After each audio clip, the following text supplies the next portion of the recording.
Before we get started, I do want to mention that this character's rig and blend file can be found on my Patreon for my supporters. What's up guys, Blender Bench here. In this video I'm going to show you guys how I went about creating a stylized version of Gaara inside of Blender 3.0. So first things first, I gathered a ton of references from the show's character and plugged it into PureRef, as well as a couple of Pixar animated features that I wanted to use as a reference for the style guide.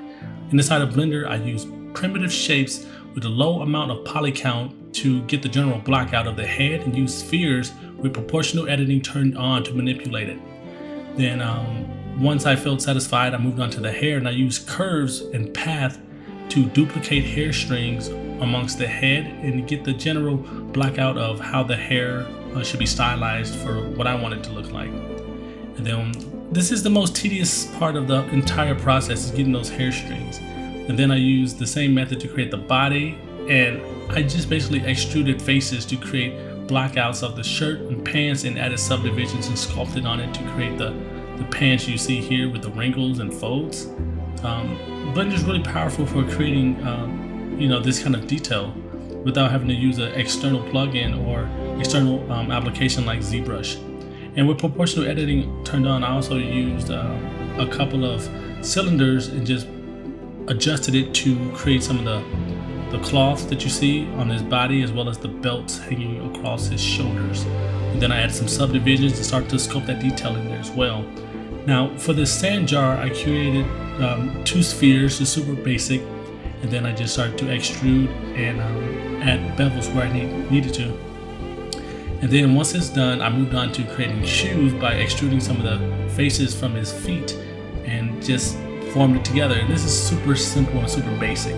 And once I was done with the high poly, I had to retopologize everything, and this is the most important part, making sure the body and the face has the correct topology so you can close the eyes properly and close the mouth properly. And make sure you get those details in the nose so you can get those cavities going and it looks more realistic. That's super important. And once you're done with this step, I take all the low poly and high poly and bake them into Substance Painter so I can start texturing and get that detail that I can't achieve inside of Blender.